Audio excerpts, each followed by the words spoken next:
Let's rock this joint!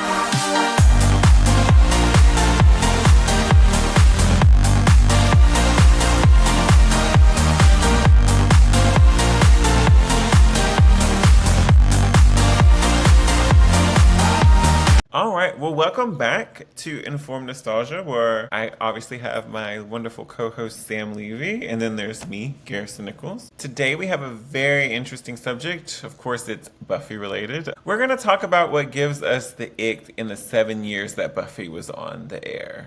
Yes. Okay. Shockingly, we're talking about Buffy again. Yeah. So, what a surprise. So, obviously, this is both of our favorite TV show, and we love it so much. Spin-off Angel as well, but, Buffy first and foremost. That being said, nothing is perfect, and it's important to recognize where, things things screwed up or haven't aged well or made mistakes. So, I'm just going to start off with the first one. This is the biggest one, and I'm just going to get this right out of the way. I would be surprised if you didn't agree with me on this, but listen, everybody's different, and no judgment, whatever. I mean, everyone's entitled to their own opinion. So the number one thing that gives me the ick about Buffy, unfortunately, is what went on behind the scenes with the mistreatment of certain actresses and the way that it took them years to find out afterwards for them to come forward, to be brave enough to come forward and testify about the abuse they endured on the set. Most of it, I imagine, coming from Joss Whedon. But, I'm sure there were other higher-ups people who were facilitating that at his direction. I thought it was very, very unfortunate. I remember reading once about the very sadly who we lost too soon, Michelle Trachtenberg, saying something that at some point Joss was not allowed in the same room with her, which is really, really distressing because she was a minor when she filmed that show.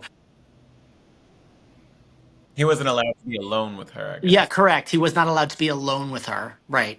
Thank you for clarifying that. And also specifically, the biggest example I can think of this, but I'm sure other people can testify to this as well. And they've shared their stories too. But the way that Charisma Carpenter was written out of the show was just disgusting. I personally find it really, really gross. As far as in terms of what they did to the character, it's not technically a character assassination because, that season, in season 4 of Angel, she wasn't really playing Cordelia. So she was playing.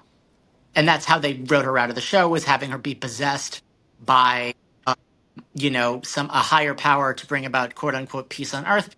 And it was really just a way to deal with Charisma Carpenter, who was pregnant at the time. And so they had to figure out a way for her to write her out of the show so that she could obviously have her baby and, take off whatever time that was needed after, postpartum, so that she could actually nurse the child, do everything that a new mother would normally do. But what they did was so not only just offensive and insulting to her. I think it also damaged the series and the franchise a little bit, not irreparably, but it was a big deal. And based on what Charisma has said about how Joss treated her and how he basically was verbally abusive to her because she was pregnant and because she decided to have a child, which is, one of the most important, life-changing, and wonderful decisions that, any person can make.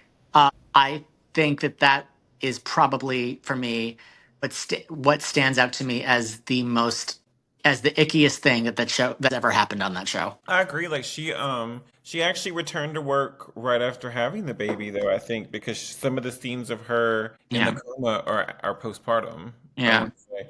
And she didn't want to leave the show, and she was technically fired from the show. One of my icks that is a very big ick, but one of my icks is us as society at that time, because this was not hidden. We knew this was happening when it was happening. And I remember being part of the message boards where people were mad about it, but it wasn't unusual for this to happen. So I hate that she had to go through that and that it was considered normal during the Mm. time because I remember being very aware that she was pregnant and being let go from the show because she was pregnant and that she wasn't even supposed to come back for that 100th episode. It was supposed to be Sarah Michelle Gellar, but Sarah Michelle Gellar Hmm. could not come back because of the grudge, so they gave it to Charisma, which is a great episode on season five. I will say they did give her a good send off, but she should have just been there for the whole season because you could tell she was very missed from season five. Yeah, I agree, and I thank goodness that they did give her that episode because that was it was much more important for her to be given that final like graceful send off than for Buffy. It really was because Cordelia was much more an integral part of the Angel series than Buffy was. So Correct. I'm glad they gave it to Charisma. I do think it's just. I mean, I was not on the Angel message boards really all that much, so I didn't know too much about all that behind the scenes stuff. I knew that. I knew that she obviously was pregnant and needed time off, and so I know that once that season had ended, I was assuming that there would be something. But I was really shocked that they didn't bring her back, and it was surprising. It was really gross that like it's really disgusting that she was fired because she got pregnant. That's insane. That is, I think, just goes to that's like the biggest indication that I can think of the abuse that happened behind the scenes, unfortunately, on the making of this wonderful show. It's hard as an audience member sometimes to separate the art from the artist. And I'm so grateful that all these people collaborated to make this wonderful world that's like fictional world that's a comfort to us when things get overwhelming in real life. But at the same time, the fact that a lot of people had to suffer in really cruel ways for it to happen, I find to be uh, like an injustice. And I'm sorry for everybody that had to experience trauma during that time, unwarranted because of that. Yeah, and it wasn't just that. Like I don't think she was well liked by him, and I could be um construed. I know this was done, but I don't know at what time frame. But I think she was always made fun of on set by Joss, saying that she wasn't a good actress. But honestly, she was one of the best ones. I mean, she played her character the best she could. I felt like it was like nobody else could Yeah. Cordelia No. like. Yeah. Yeah. But I think there was a lot of pinning the girls against each other on the set. I could be Hmm. misinterpreting what I've read because it's been a couple of years, but I do know that Charisma said that she was told on set that she was not a good actress a lot. Well, no, that sucks. And And it feels like every it's creator on bullying, the show and is it's kind of distinct. bullying. It's It kind of is. bullying, actually. You know what I And mean? he also bullied in his Justice League movie as well. Yeah. Yes. So yeah. So anyway, I appreciate a lot of talented people are actually not good human beings. So Yes. I mean, yes. it's yeah, sadly. So amazing that Joss was such a brilliant writer and created this incredible world full of wonderful fantasy and allegory and trauma and really captured the pain and beauty of growing up, but at the same time that he did so while behind the scenes orchestrating a lot of emotional abuse to a lot of the people who worked on there, and it sucks. And my heart goes out to everybody who had to experience that on the set and everywhere, and anyone who has to experience bullshit like that anywhere. So I agree. It is something that I really, this has been coming out about a lot of shows like throughout the past like 10 years. And I remember I was like, no, not my show. Like I remember it I don't feel it tainted, but for a little while when I would watch it, it just tainted a lot of things about the show. But again, I can separate the art from the person. mhm. And there's a lot of people who, have livelihoods from the show that were not toxic and stuff. So they still deserve to be honored and Yeah, remembered from the show. yes, agreed. All right, what about you? Well, one thing that comes to mind because I watch Buffy all the time again now because Amazon has a Buffy channel and it shows random episodes of Buffy all day long. Mm. And I really enjoy Restless, the episode, but every time I rewatch it, I get the ick of Xander, like the way he talks to in his dream sexualizes Willow and Tara. I didn't really, I mean, obviously I was too young to understand what was happening when I watched it at like 11 years old, but now I'm like, I don't, it, that kind of, like I guess that should be one thing, like that's a broad thing. I don't like that side of Xander, like that kind of dismisses Anya, like the sexually things, and then like openly fantasize about other people in front. I think it's kind of disrespectful, even though I know that's a dream. But I think some of the things, like even when he's with Cordelia, when he like fetishizes Buffy and all that stuff, and Mhm. all that, I find that kind of icky. Yeah, I mean, I was gonna say, well, first of all, that's his subconscious. I don't think he has much control over that. So at some Writer, point, yeah, I mean, he also fantasizes that about Joyce, about Buffy's mom in the dream, yeah, like, you that's know. really gross too. And I think, yeah, I think the whole point is that he's always like, it's a it's either a statement or some sort of subtle criticism or satire or just observation about him being a guy and guys always wanting to sleep with every woman they see. So again, because the show is, I mean, supposedly coming from a feminist angle, it's possible that it can be looked at in a critical light, but also I'm not so sure because Xander was always the character that Joss mostly related to. So I think in that way, it might have been a confession that Joss was, you know, not able to had a difficulty keeping his hands to himself. Um, Or his words to himself, I guess, at least. Like, yeah, no, I mean, I definitely agree that, like, you know, I realize that at that time, he's a teenage boy. You know, Xander was a teenage boy at the time. Teenage boys are a bundle of hormones. I get it, but this idea that he would just randomly go around sleeping with, yeah, I don't know, like just going around sleeping with everyone, regardless of his relationship status. Yeah, there are boys out there who do that. There really are, and maybe this was. I don't really think Xander would do that. I think, but Well, if Xander wouldn't do that, yeah, that of like every female character at some point, it feels like in the show makes you feel weird. yeah, Um, yeah. even in the potentials in season 7, in his dream, it's like, Mm-hmm. sir, Mm-hmm. you're grown, and these people Yep. are. Well, again, I think it's a running commentary on the thought that guys are always thinking about sex. So, but then you know, there's a difference between having those dirty thoughts and actually acting on them. So, but yeah, you still have to be aware and you have to be demure. You have to be mindful.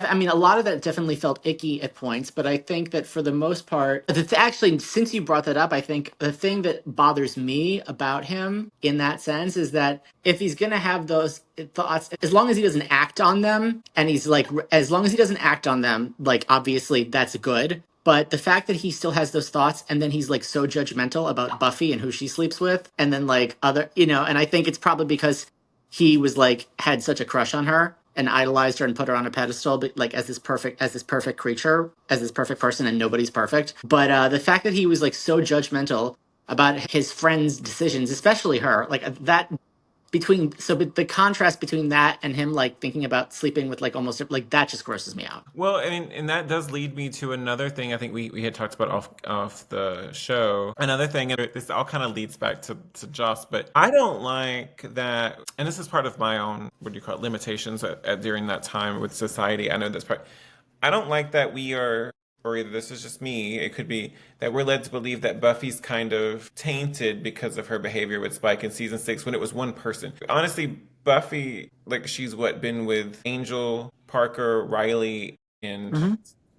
That's it. And Spike. Spike. And Yeah. I was like, she had a consensual sexual relationship with Spike in season 6. And I don't understand why I'm supposed to feel gross, like as an adult, when I watch it, when she was just trying to escape her friends who were being quite selfish, even though they didn't know that they brought her back from heaven. I really, in season 6, it's replayed a lot on this Amazon Prime, and I like season 6. I think it is a great depiction of what it feels like to be an adult and be, and even more so now, like the confusing of like you're raised in our society, I guess, like you're raised to not, maybe I guess when I was young, to be a sexual being, and then like here's Buffy being a sexual being and trying to feel something, and she's even doing it in a safe way. It's not, and I just feel like we're being tilted to look at it as bad. And in hindsight, I'm like, I don't really understand. Like, why is she so secretive and shameful when all these people are running around doing shitty things and being like and hurting people? So I don't. And that could be my limitations from watching the show, like as a young person, and that's what I felt like I was being led to believe. But now Mhm. I'm like, I don't feel this way at all. Like I feel like this is very tame what Buffy's doing. Okay, so I think that Buffy during season six, well, like most of them during season six were being, I think, really, really toxic in a lot of ways. In terms of Buffy's relationship with Spike, I think that obviously one of the reasons she didn't want to tell her friends is because how she felt alienated by them. They didn't understand her pain because they didn't realize the damage they had done to her, and that they were also being so selfish and self-absorbed in their own lives. So I get it. She didn't feel like she could have anybody that she could tell. But also, her relationship with Spike was not healthy.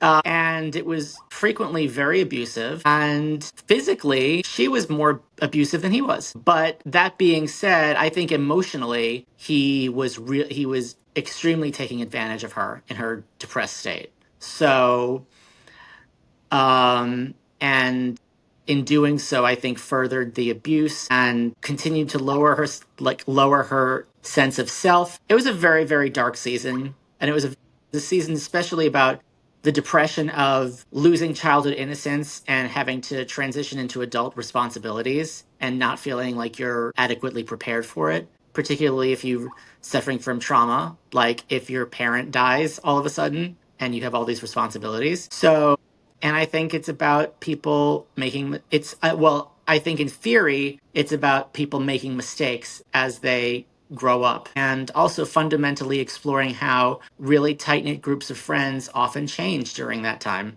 because of the personal experiences that they go through. So I do think that the season is possibly the most daring season of television I've ever watched. I think that it So dark. I think it succeeds more often than it fails, but I do think that it does not succeed at everything it tries. I think it definitely makes a few big mistakes. So yeah, so season six is rough. And since you mentioned that, I think that I'll bring this up, even though I'm gonna bring up the attempted grape scene in Seeing Red near the end of season six. And I personally think that the scene is riveting, but I also find it unbelievably disturbing, which it's supposed to be. And I know that a lot of people in the community, in the Buffy community, have serious problems with it, with the way that it's depicted. And I also know that behind the scenes, there was a lot of turmoil over depicting this scene and in terms of writing this scene specifically this way, because that is anyone who survived sexual assault. That is a major, major traumatic event that impacts you frequently for the rest of your life. I mean, I'm not saying that you can't like overcome it. People do, and power to them. All my love and support to everybody who's ever had to face that trauma head on. Tension or discrepancy from what I understand was behind in the writers' room was the fact that that scene was written as an impetus for Spike to go get his soul. And so it's really that incident is really more about Spike coming to grips with what he's done. But with Buffy, it's not really. Well, actually, no. I mean, they do go into it. They do go into how it affects her. They do touch upon it like later down the line and continue to bring it up here and there. But the big issue was that that scene was specifically mostly used as plot furtherance for Spike. And if you're going to do something that serious, I thought it was really powerful and incredibly intense. But I know a lot of people are upset with it, and I think it makes a lot of sense why. I really do. Yeah, my point of view is slightly different than yours. I do know from listening to the podcast and like interviews and stuff with James Masters that it was done for a plot for Spike, but it was also done to character assassinate Spike's character at that moment because Joss wanted us to not like Spike. He wasn't ever meant for us to like him as much, but the performance was done in such a way. So it was supposed to basically character assassinate Spike's character so he'd have to go get a soul and stuff. And I just think after such a heavy season to put that in, and I actually feel more strongly about it than you. I was like, I don't really feel like I don't remember, and like it being brought up really in a. I shouldn't. It's not. The show's not meant to educate us, but it's not in a very nuanced way. It felt like Buffy was attacked, and then we don't really go into it. And I also think it would be a lot, she would react a lot heavier because she's really not. We kind of revert back to pre-season 6 Buffy in season 7, in my opinion, except for that she's just this hollow warrior after the second half. But I just don't ever feel like that scene paid off like it should have in the next season. And also after all the trauma of like being in heaven and coming back and ripped up by your friends and then now being sexually assaulted is, I just don't, it feels like very light, even though the scene's not played very light. I think the scene is well done. It's well acted. I shouldn't say well done. It's very well acted. But Yeah. I don't feel the Spike in that scene doesn't match the Spike from the rest of the episode at the beginning, and it doesn't really match any of me, in my opinion, season 6 of Spike. Like I feel Spike's very protective and very, especially the very beginning in the season premiere. He's very level-headed. I know that happens because you're like having this unhealthy sexual relationship all through the thing, all through the season. But I just don't feel like Spike would do that. I just there wasn't. I don't think there was a, and from my point of view, a lead up for that, and it just feels like a different show in that scene, in my opinion. But yeah, I can't even watch that scene. I don't do well with SA in shows, so I Yes. don't even really watch it. And it made me like, I don't really think about that scene a lot either, unless I have a discussion about it, because it just doesn't, Yeah. it doesn't feel like Buffy to me. Now, is there, I will say this, I have rewatched season 6 quite a bit with these episodes. There is a lot of reference to SA with the demons that are attacking the town while Buffy's being resurrected that they have, and it's very uncomfortable. I mean, it wasn't going to be one of my icks, but I really noticed last night because one of my friends came by and they were watching the episode that I had playing in the background, and they were like, "I want to see some action. Like I've never watched Buffy. I want to see her fight." And I said, "Well, you'll have to wait a minute." And then I'm listening to the demon, and he's saying like, we're just gonna hold you down and have some fun with you, and we're not anatomically correct, so we like to tear up little girls. And I was like, this is making me want to puke because like I knew that, but I didn't pay any mind to it when I was younger. And a lot of times when I rewatch those, I don't like the bargaining episodes. I like the first one. I love the first one. I love part one. Part two, I'm okay with it. I think it's pretty good, but the it focuses way too much on the nasty rapey demons. So Well, right, like I'm and like, no. I don't. Why did they need to be that way? I already know. I know they're Because they're chaotic. demons. Well, I know, but we haven't really gone there like before. And I know, I guess it's setting the tone, but I don't know. I don't like that, and I don't like those episodes that much. I like the story. I don't like. You can really tell that the production's gone down when it went to UPN. So because Interesting. they tried to do something really grand, and or either the director they had for it just didn't hide the low budget very well. Because I was like, these demons Interesting. look like they're from Charmed, and I That's funny. That's very interesting because when I watched season six, one of the first things I noticed about it was the transition from the UPN.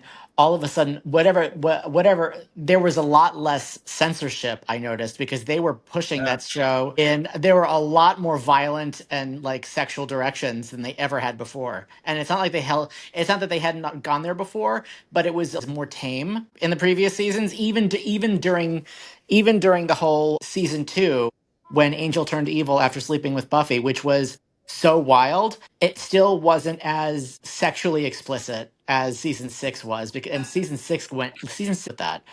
I So think that yeah, had a lot to do with Marty Nixon taking over, though. I think she sexual like there's a talk like in the Point Pleasant show, like she likes that's her MO is okay. um and I could be wrong. I'm kind of pulling back from my No, message board that's days. okay. No, I'd heard a lot. I with like the new Buffy crew that I hang out with. They told me something about they told me about the essay scene in Seeing Red was actually devised by Marty Noxon because well, allegedly what they told me was that it was stemmed from an incident where she was actually the aggressor. Yeah, I think that's true. I remember her telling me too. I think it both could be true. Like this, the Yeah, Joss did something to assassinate Spike, and I do think she did write from a lot of her point of view. Marty Nixon did. interesting. Well, I mean that makes sense. It's funny. I actually don't think of that. I understand why a lot of people think of that scene assassinates Spike's character, but I actually don't think it's terribly inconsistent. Even though it seemed like it is, even though it seems like it is, considering how much he was like, quote unquote, how much he was in love with her. I actually think that, and this is why I think that they had to think this more through, even though I think they did a really, really good job of thinking many things through on the show. I think that Spike's actions in that scene could be motivated out of like heartbreak and confusion and missing her, and also a lot of mixed signals during the course of their relationship where like no's meant yeses and like all sorts of other things. And he was just like, why can't we just have this again? And they'd slept together a lot during that season. So he was just like, I don't understand why you don't want to sleep with me now. Like it was a really, really weird thing. And I think also because Buffy is a slayer, she has like, she has supernatural strength. So even in her weakened, battered state, it did not take her all that long to get him off of her. And that's not most sexual assaults in real life. It just isn't. So sometimes it is. Sometimes it is, but it's still but it's still traumatic. I don't think that they were I mean, I don't necessarily know or think that they were trying to reference the kind of sexual assault where it's just an attempted sexual assault and it's like it's like the potential victim like gets her assailant off of her and then like leaves. I mean, that is what happened, and maybe that's all it was. But it triggered a lot deeper responses from most people. And I think again, I think that they should have done something else. They should have figured out a different way. The show has always been about metaphor. Maybe they could have tried to like get him to bite her instead and turn her into a vampire. I mean, yeah, and I actually think you hit on a good point that kind of for Buffy, it's probably hard for people like me that love the show before it went to UPN. I really like season 6, I do. But I will say, like with discussion, I noticed that we went from being, because you said season 2. Season 2, I love a show that alludes to what it's about by different viewpoints. Like it's like you're supposed to read between the metaphors and stuff. And I Hmm. think Buffy does it great, especially in the first 5 seasons of that. And I guess I am giving Joss credit. When his influence wanes in season 6, like it kind of he's not there on a like he's not approving all the scripts. I think he's just approving ideas. You kind of go to a more literal kind of like we're having like and I know this is supposed to be a metaphor, but we're having like the shark demon that Spike owes. Like, you know what I mean? We go, it's almost like it's not as tailored, which is okay. I'm not saying it's bad. It's not bad, but we go to something when we go dark, it's not a metaphoric dark like season 2. Because I think season 2 feels dark to me, but we still borderline, we where you can, but this is a lot like coming out. Like I feel like it's not very linear what I'm about to say. I think season 2 feels sexier than season 6, but season 6 has a lot more sex. Like I don't know if that makes sense. Yes, it does. So there's ways to have themes that you feel, but not necessarily what's going on the screen. And then you Yes. have the actual stuff going on the screen. I think it's just two different tastes. I don't think either one of them is bad. I just think it's two different vibes going on. No, I agree. I do think season 2 is sexier than season 6, even though season 6 has more sex in it. It's unhealthy, but it's like well, first of all, it's like unhealthy sex. Season 2 also has that one instance that was unhealthy sex. Although the difference there is that it wasn't the two consenting parties in that scene, Buffy and Angel. It was not intended to be toxic. They didn't have the wrong intentions going into it. I guess, but then that's also an ick. Like Angel's 200 years old and Buffy's 16 or 17. That's gross. Like I don't know why we're all like I don't in rewatches I'm like I would love to believe that Angel was not. And even if you want to go by his like his age and his looks wise, he was at I think he was least like 26. I think he was like I don't, yeah, 9 years older than her. Yeah, I think he was I'm 9 years like, old. Yeah, oh, like, and I then the fact, know. like, I have a lot of problems with that I can ignore because he feels like a broody college kid. But I also now I'm like, you're kind of grown either way. Why are we dating the 17-year-old? Like, I don't, Yeah, I know. I know. because she I doesn't know better. no, she doesn't know better, And and I he's do love how the show had Joyce is like he's older than you, a lot older, and yep, girl, yeah. like, and I do like that when he get evil, that's probably how those kind of men Well, yes, that was not the kill was your the point. but the scene, yeah, the scene on the front yard where he was talking to Buffy's mom, he goes, I haven't been able to sleep since the night we made love and all that. I I've grew up on Lifetime movies about warning signs of those kind of men, and I was like, God, this sounds like those movies. And I mean, there is some truth to it where people get obsessed with you and stuff. So I think that it's done tamer, obviously. It's done out of I mean, I do think the show has a lot of toxic themes that were like, and then of course she has one semi supportive relationship like that's kind of normal, and then that's another ick on mine. In season 5 we completely ruin it with Riley because we he's granted he's annoying, granted he's like a little golden retriever, but I think he was really healthy for Buffy. But then we're like, you know what, we're gonna have this cheating storyline that's not cheating, but it is cheating. And I was like, yeah, Buffy's love life is totally Yeah, I know. like a big ick of the whole show if we want to just have a theme. Like it's like why we do this to this poor girl? Yeah. Well, I mean, I think that even though Buffy was widely championed as a this great, feminist show at the time, and in some ways it really was and is, still, but the way that it's almost as if in fighting back against the whole like idea of like women always being men's victims, because they wanted to have like a strong, empowered girl. I mean, the whole reason for the show is Joss is like he wanted to write a show about this young pretty blonde girl who gets cornered in a dark alley by a killer, and instead of like getting killed, like she fights back and she triumphs, right? That's the whole thing. So that's all great, but it does feel like watching the show like Buffy is frequently punished for wanting to like be sexual and wanting to have like intimacy and like have like a loving relationship with someone who she's also sleeping with. It does feel like she's being punished.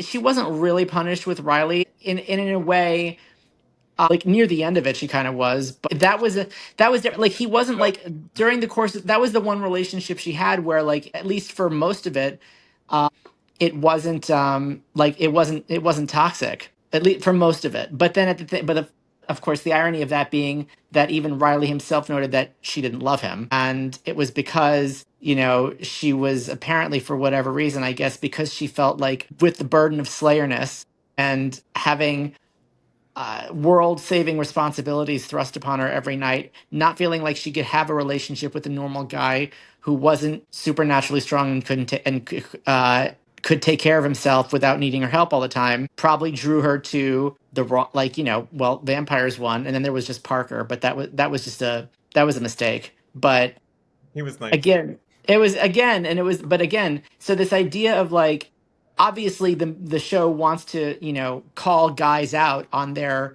toxic sexual behavior, the way they treat women as disposable, but at the same time, yeah, it does. There were definitely a lot of times when it felt like, well, Buffy's just like being punished because she wants to have a normal sex life. Like it was messed up. Because I do find, like in rewatches, because I love season 4 and 5, a lesson to be learned, like that Buffy was going to learn. And I think it could have been pointed out more. And I think it is an arc for her, but it's kind of more of a flaw. But I think it is something that she learned. Like, Buffy has a communication problem, and I think that in the Riley of it is, I think that she's like, I don't want you to be a part of this because I like what we have outside of it. And it's more apparent now that I'm older, but I mean, I know the shows for at the time, I don't know if we weren't thinking that nuanced, but I think especially in season 5 they weren't communicating with each other, and then he just goes off the rails about this wild shit about getting bit by vampires, which I don't really understand why we went that direction. I'm like, what is this?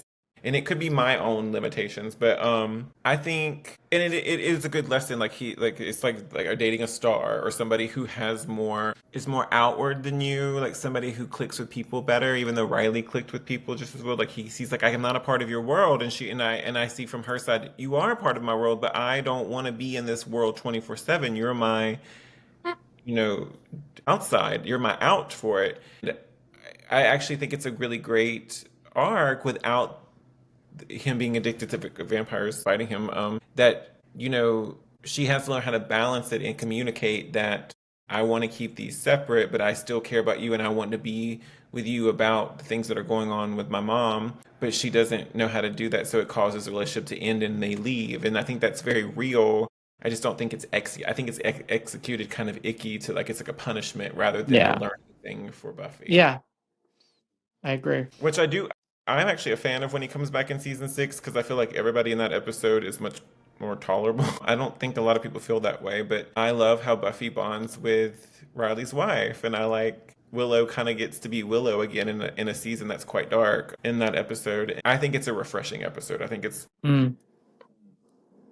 I think it is kind of jarring to go back to that kind of feel in the middle. But I do think that Riley is vindicated. I think his character is kind of saved in that episode as well. Yeah, pretty much. I think so too. I don't really enjoy that episode. I Discussions, I really feel like. really don't like that episode, but not for any of the reasons that you mentioned. Well, actually, I find his wife kind of annoying. But that being said, no, I don't think there's any problem with Riley coming back once to again to kind of like put like basically to give Buffy closure on that. I think that was and actually not only give her closure on that, but give her closure on her toxic relationship with Spike and how that's destroying her and how she needs to move forward with her life and accept her circumstances for what's happening.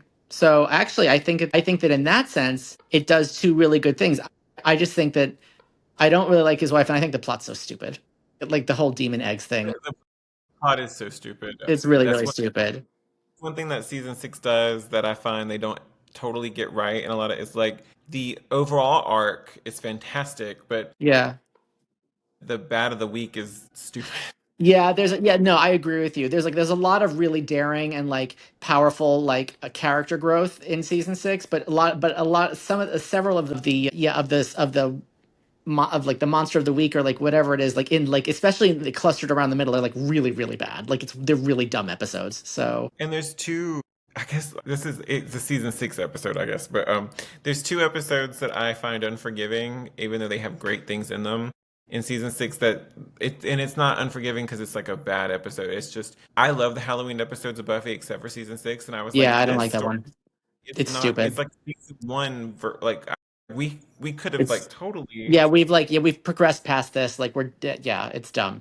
I agree. And then the Buffy birthday episode, I hate that they're stuck in that house together. Yeah, it's annoying. Everybody looks sweaty. I hate the side characters. I don't hate the plot of them being stuck and like but I was like, I don't need these extra people that were setting Buffy. I don't want this. Like, Yeah.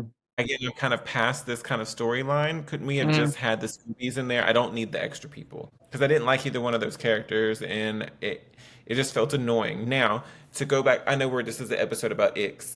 Everything I hate about season six, but I think that we get two of the most powerful moments in Buffy in season six. I really think that hits home is when, obviously, I think a lot of people like this, when she confides in Tara and cries. I cry every time I see that scene because Beautiful. I feel It's like I've always beautiful. been there. And I like the scene in the episode where she tells Spike she has enough respect for Spike to tell him this is over. I'm using you because I don't think it's interpreted by him as a respectful thing, but I think that takes a lot of maturity to say this isn't good for me and it's not good for you. And I actually have heard somebody say that they thought it was disrespectful that she said William, but I think she's like, this is your name. Like I'm addressing you, not just Spike, the slightly character that you play. That you're being I'm talking to you, and I have to heal from this, and you do too. Like we have to, and I think Yes. that that's a very not always. I think it could be considered portrayed that she shows up in purple and it's light and she's like I'm going back to old Buffy.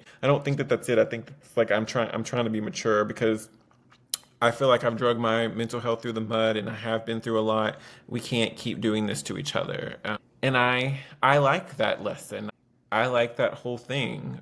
I think it's a very strong moment. Hmm. So to not Yeah. keep racking. No, that's amazing. No, I think it's great. I think it's amazing. What else I mean, what else gives us the X?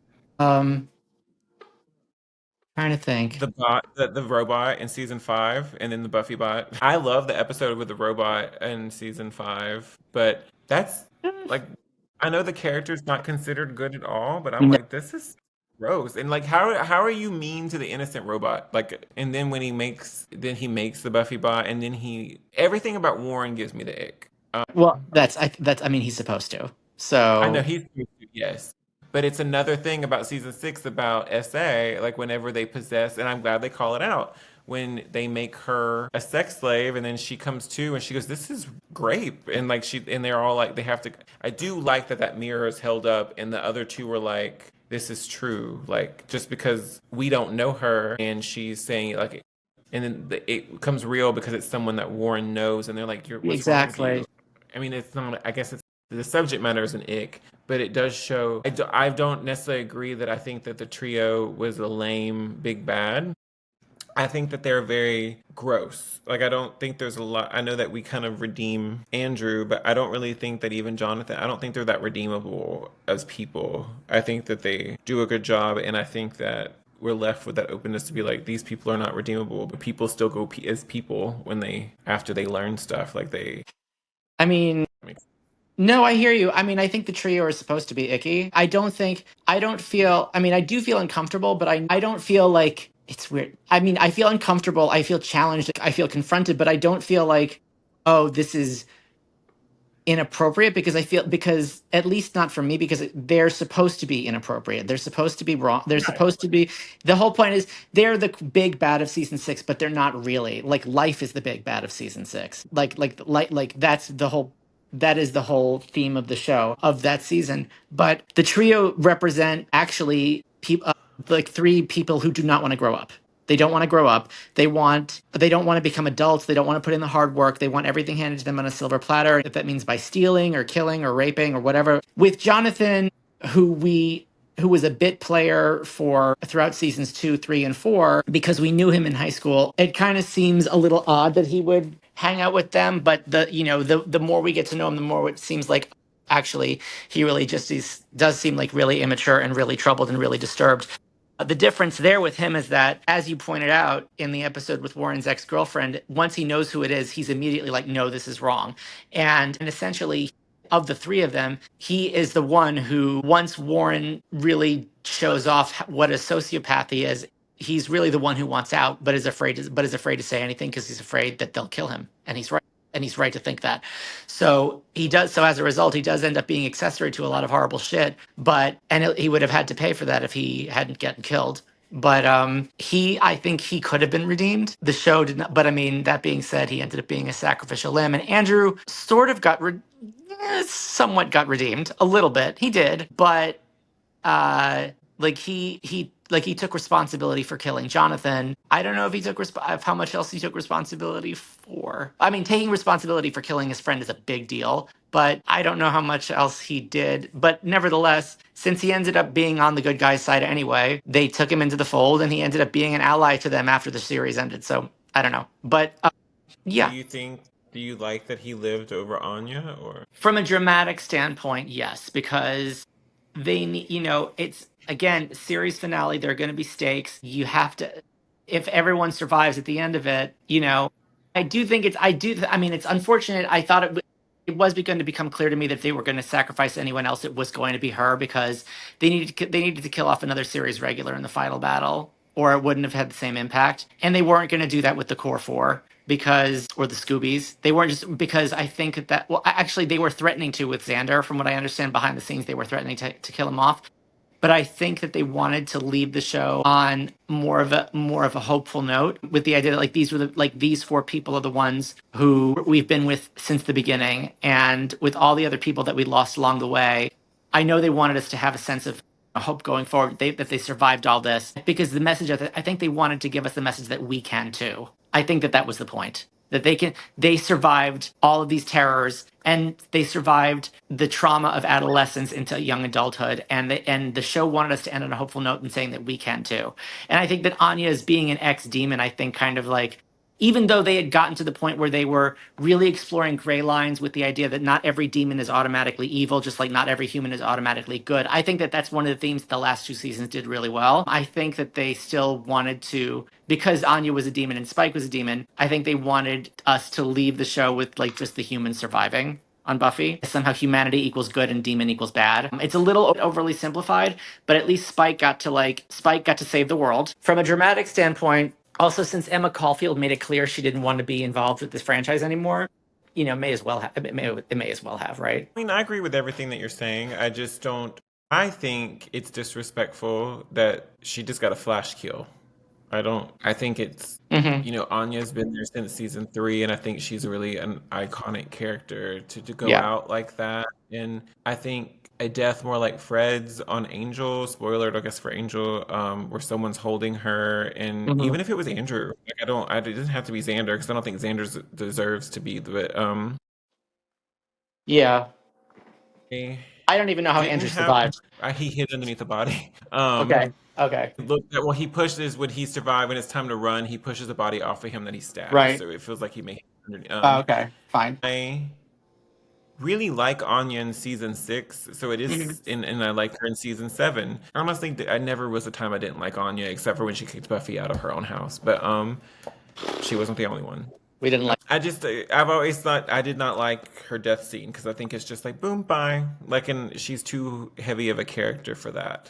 I agree with you. I understand why you're upset about that, and I think that Emma Caulfield was also certainly upset, as were a lot of the fans. I get it. I personally feel like the Selfless episode was meant to be her swan song in a way. I feel like that Oh, was the so episode. good. It's so Good, amazing. It's yeah. my favorite episode of season 7. It's so good, and I think that that It's that epic. episode, yeah, it's so amazing. It is. It's amazing, and I think that that episode was meant to be the essentially the culmination of her arc as a character, which is interesting because for the entire series, essentially, with the exception of like her early episodes in season 3, she was depicted as comic relief for the pretty much the entire show. And then finally in season 7 they gave her this really powerful, really dramatic, beautiful episode Episode. that fleshes her out completely as a character. And I think that that is the episode where we're finally not only get to know her, but it gives us really the opportunity to say, okay, this is who she is. In a way, it's kind of like it's like, that's like, I feel like the goodbye episode, because after that, she's still there, but she's again just comic relief. And so, and her last bit of character development is basically just being like, well, you all are, even though you're all going to die, you all fight to stay alive. So I might as well too. So that was pretty much it. And then, yeah. That's one of the big icks of season 7. It's like, okay, we're gonna wrap up all of this main character stuff in the beginning, and now it's just Yeah. countdown to the finale. Yeah. And that's a big mistake, like especially watching now. Yeah, they Emma Caulfield was completely not utilized because God, the speech in the body put me to tears Where's her every time Emmy? she was. Right, she's a phenomenal actress, and that could be an ick too. It's like we never used her to her full potential. Oh God, that was devastating. She Yeah. really doesn't have like a full on. She has kind of like that demon arc in the wedding thing in 6, but she does always feel like a second note character. And not in a totally Mhm. bad way, because I love her one liners, and sometimes she spoke the truth all the time. Yep. I told the But truth all yeah. the time when I was evil.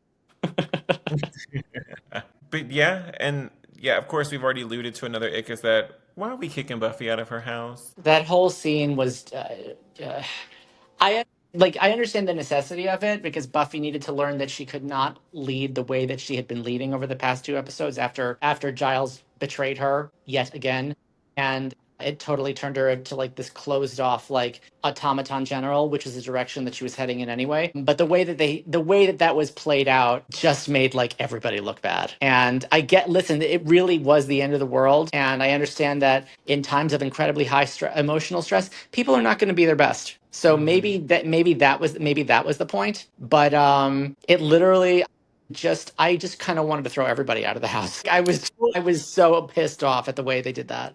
But it was so dramatic, like we were turning our backs on Buffy and not just being like, "Hey." And I know the only one that was saying "take a beat" was Faith. Faith yeah, was like, I really enjoyed Faith in season 7, even though she's gruff. And like, I can the things she's saying is not as gruff as they're coming off. She was basically telling Buffy, "Take a beat," and I love how Buffy's like. This is why I love Buffy the character. Also, she's like, it doesn't matter if you meant it like that or not. They're yours. Please lead them. Like all she wants is them to be okay, which makes that such a broken-hearted kind of like mm-hmm, yeah, betrayal.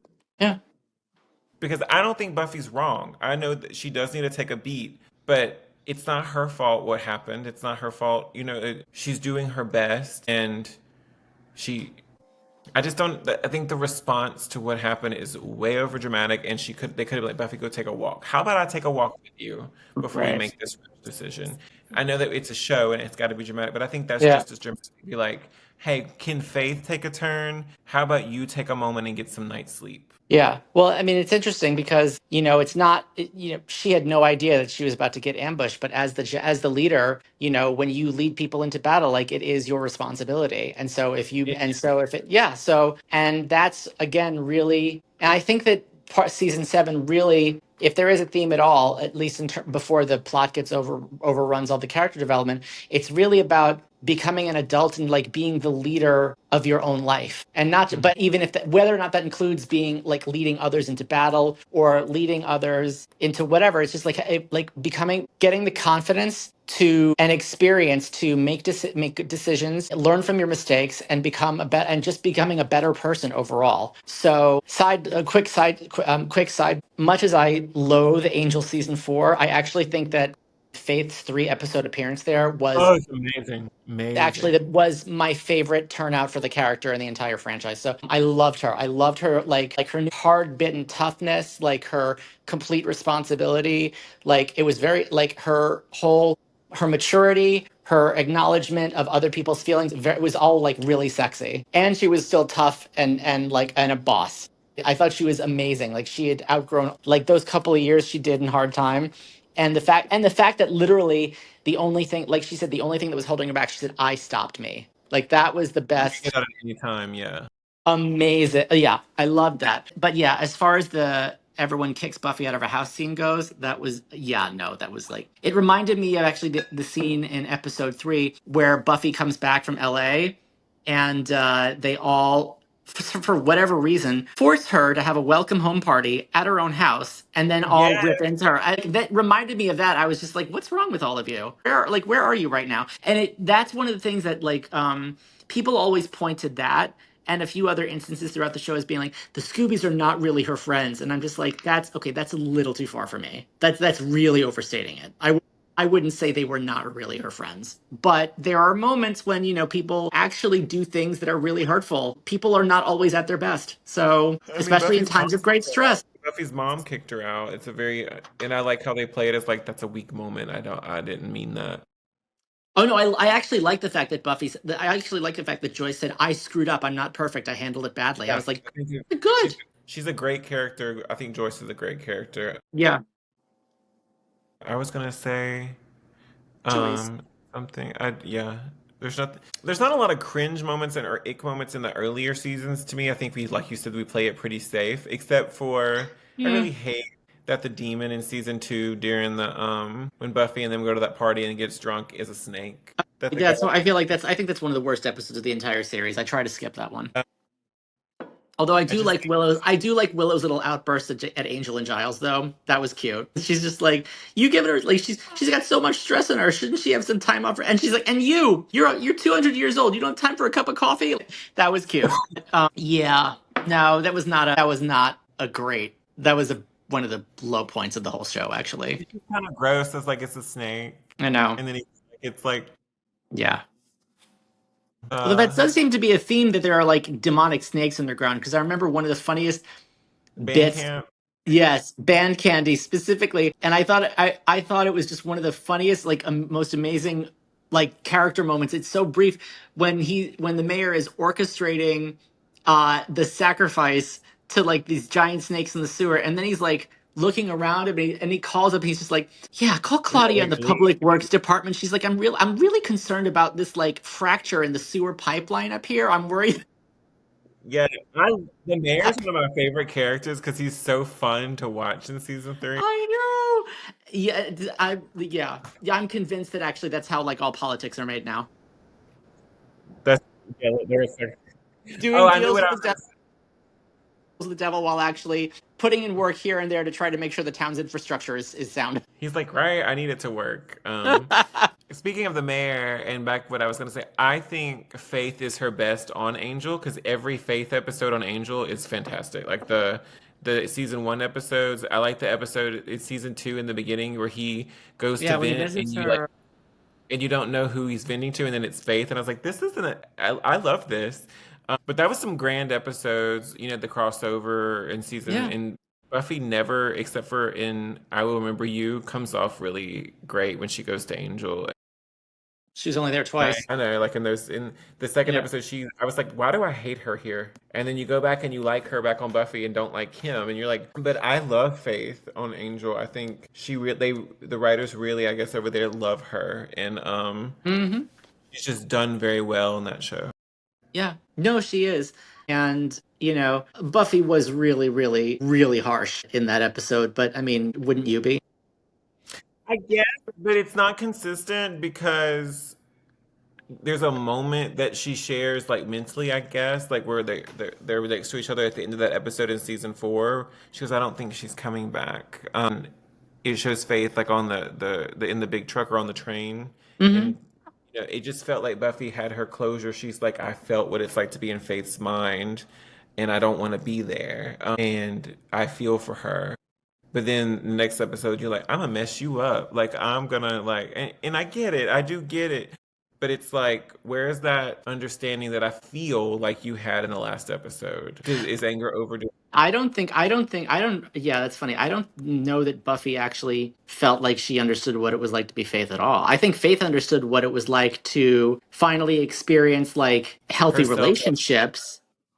relationships. I don't know that Buffy related to that at all. I think she was too worried about like her mom and her what was going to happen to her and what was going to happen to everybody else. That what Faith did was so fucked up. So I don't know Yeah, that she actually forgave her for that. That being said, I thought it made for riveting drama. agreed. I think, but I really felt that Buffy understood something when Faith was kicking the shit out of herself, like when she was in Buffy's body, beating Sure. Buffy up, and she was saying all these degrading things to her. You could just the way it's played, in my opinion, by both actresses. Buffy's like, oh my god, she hates herself this much, Yeah, yes, I get it.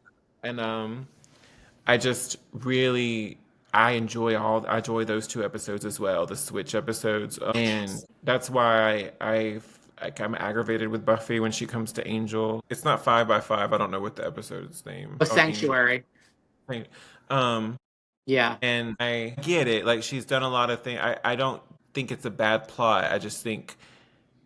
I think Buffy, maybe not, and she does come around, would react differently. Like I don't think that she would, after experiencing Faith talk to herself that way. I don't think that there's some of the things she says on Angel she would necessarily do. Mhm. But they do end up working together at the end and like helping each other, and I'm satisfied by the end. Yeah. Yeah.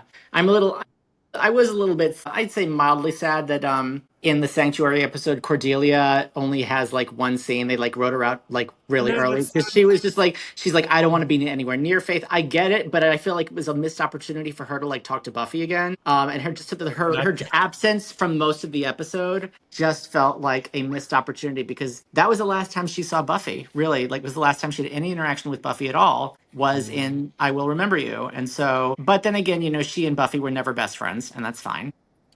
That's another thing I want to talk about. They're not, but I do love in the short moments, and I guess that's another thing. I wish there was more, but I guess we don't really need more because it wouldn't be so special.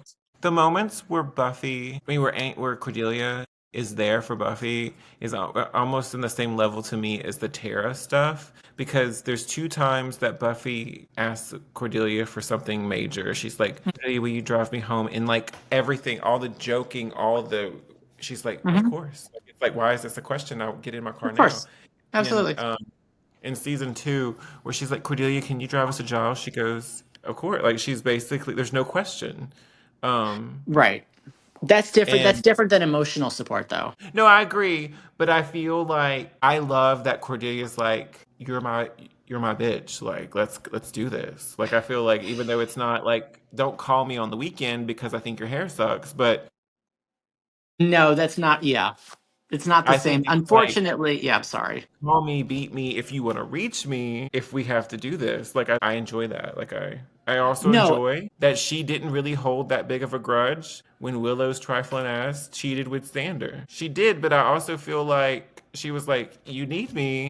I'm gonna fight with y'all at the graduation. I like, but you know me and Cordelia. I've already had this conversation over a meme, but I do find that ick. I thought about this. Like I find that whole story arc where they're cheating, trifling, and icky because I don't necessarily know yeah, if that that was the one that was one of the few. I think season 3 is generally like super high bar. it's almost perfect. Yeah, yeah. I think that that's one of the only mistakes they make. It's like really like I would have bought this like a year the previous like a And year two, ago.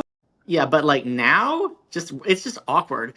And they needed a compelling reason to get to separate Cordelia emotionally from the rest of the group to get her to go off to play with Angel, and that did the trick. But it felt really, which is unfortunate because those 4 episodes are otherwise pretty great, and I feel like that was pretty. It was again, it was a contrived way to make that happen as a necessity. If it was, and then but then Cordelia just to demonstrate that was pretty much given much less to do for the rest of the season because she was hanging out with them less. Yeah, except for the wish. But again, those moments, obviously, when she gives Buffy a ride home on Helpless, of course, that's very nice of her. But it's also not. But that's also not very much. At this point, she's not offering emotional support. They're not really friends. But Cordelia knows that. But Cordelia, first of all, Buffy is. Even though she did wish that Buffy never came to Sunnydale, she also knows that Buffy has like saved so many lives. She saved her life countless times. Buffy's obviously very vulnerable, so she's just like she needs a ride home. She's like, yeah, of course. Like it's no big deal, but it's not a big ask. It's not. So it's not like I need to unburden my soul onto you. Like she's like, yes, I will drive you home because you clearly are upset and you need someone to and you clearly need somebody to drive you home. But it's not like Buffy didn't like it was. I guarantee you, it was a pretty silent car ride for most of the way. Well, and I think that's probably what Buffy needed. I guess I Yes. have a low bar, but just the reaction. I just think the way that Charisma played it, it says more than what is there. No, but I mean, no, I get it. I get it. I would argue that well, again, everyone was constantly telling her what a bad actress she was on set, apparently. But I would argue that Cordelia, that despite her being, I feel like even her as a regular on both shows, especially during Buffy, like she was primarily there to be like their original like antagonist, like the popular girl who was always making fun of them and putting them down. And so her time in that circle was probably about a year, like like lasted one full season. I'd say like from I'd say like a few episodes into season 2 until a few episodes into season 3 was when she was hanging out with them the most. And I think yeah, as much as I love these shows, I definitely feel like they prioritized certain characters over the others and made the less important characters more comic relief, like showing up here and there to like say some sassy things and then leave. And that happened a lot with Cordelia, especially in the latter half of season 3, after she'd already been involved in the group and they pushed her away. First of all, how did she survive that? How did she survive that? Like, stop it. Come on. That's number one. Number two, yeah, I'm so glad that they did get her off to Angel because they gave her much juicier material there. They gave her like a lot to work with. And so that was great. But even then, I think really only for the first 2 seasons. I think that actually starting early on in season 3, they started to, and actually, this is perfect. This is an ick that I have. So this is great.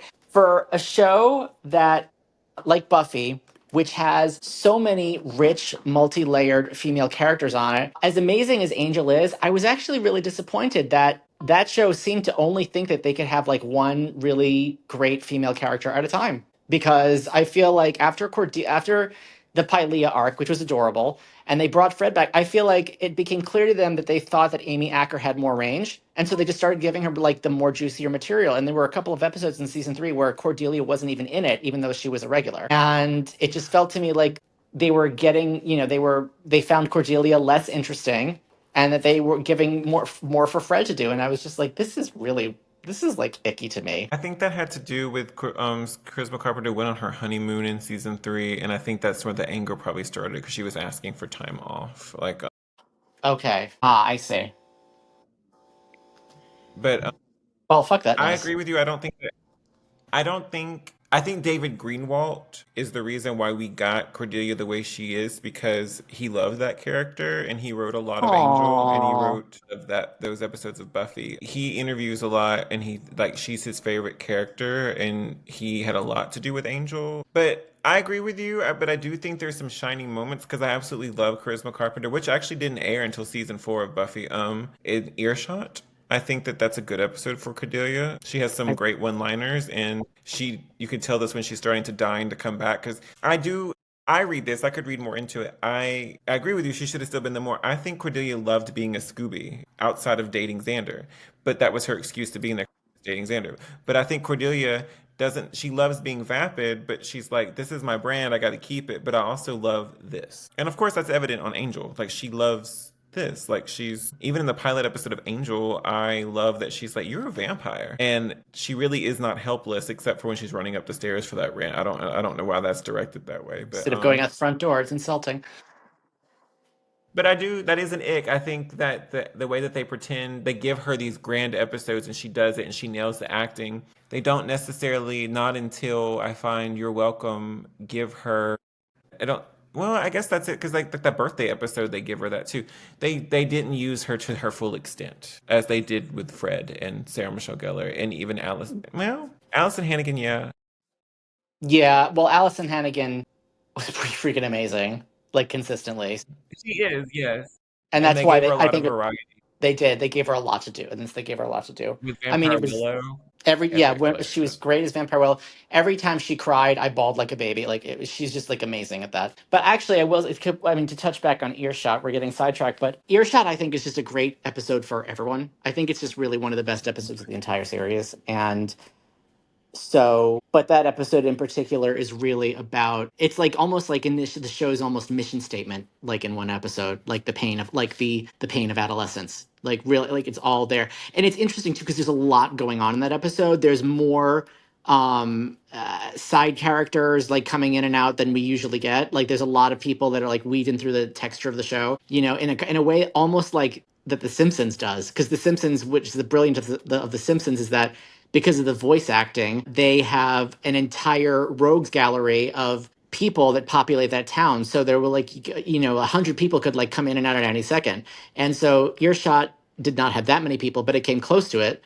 So it was really, really amazing. So that episode was terrific. But as far as I think the other really the other, there were really only a few episodes I think on Buffy where Cordelia took center stage, and Earshot wasn't one of them, but she did get really good material actually. And I was about to say she looked great, but everybody was dressed impeccably in the episode. Like that was one of those rare episodes where I'm like, because there was a really really funny Twitter account called Bad Buffy Outfits, and it just like every time I read it, it like cracks me up because it just like it shows you just how awful a lot of the outfits were. And I tried to bring this up to my Buffy friends, and they were like, "This is anathema. I will not look at this. Buffy is perfect." But I'm like, if you read it, it's really really funny. That being said, they were that particular episode, everyone is so well dressed for whatever reason.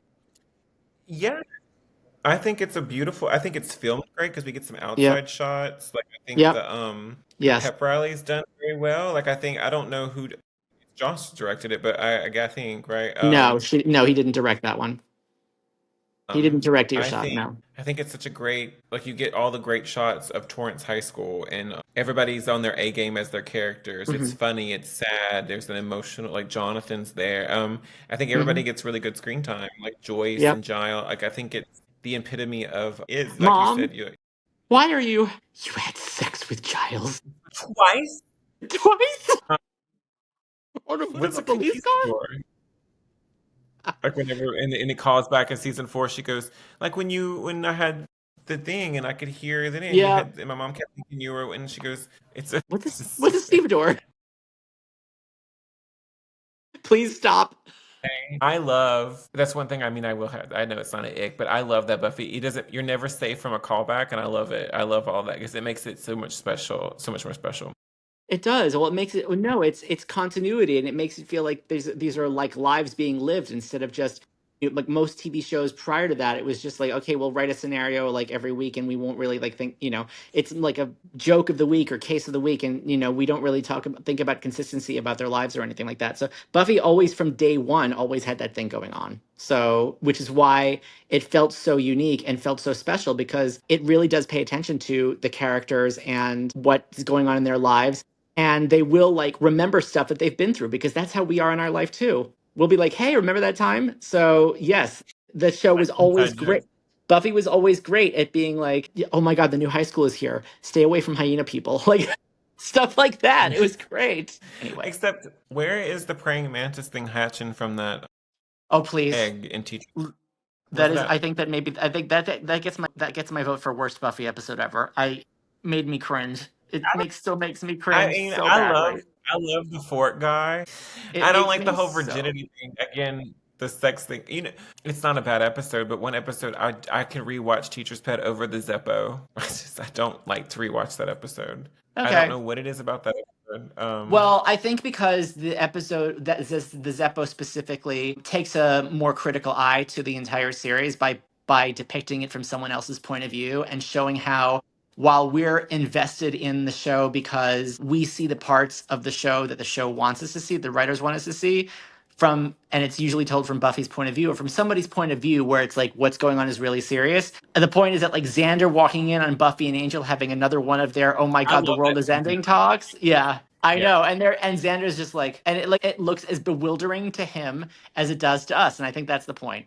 That's the point of that episode. It I can does get kind of, that. I just yeah. really hate the zombie guys. The zombie guys, yeah, it's funny. The zombie guys, like, I don't mind so much. It's the stupid demon sisters who are trying to like, open the Hellmouth again. I'm just like, how free, like, whenever an episode makes it look really easy to open the Hellmouth, it's just like, well, I my know. God, how has the world not already been swallowed up? Like it's just like they do that in episode 4 too, in season 4 as well. Like where they're just like these Yeah, people are trying to open up the Hellmouth, and it's just like they make as like that's all it takes to open up the Hellmouth. Like really? Like if it's like how is Buffy like how even as much as Buffy's patrolling, if it's that easy, how did the world not end already? Yeah, so that was the part that annoyed me about this FO. But aside from that, and thought it was amusing. those demons look very similar to season 3. Those season 3 girls demons that are This sacrificing their self.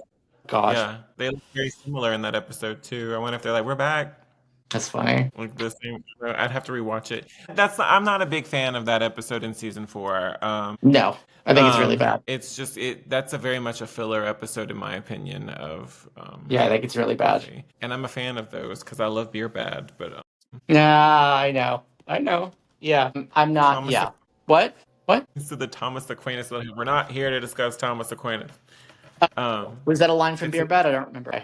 a line from Beer Bad Okay. about those guys. They're trying to be smart and stuff and talk about Oh, I stuff get that it. I'm like, now that I'm a nurse and like All right. I've gone through college and stuff. I'm like, Mm, they're not that smart. I don't know what the fuck yeah, they're I talking. get I it. know what the fuck they're talking about. It's I just get it. basic psychology.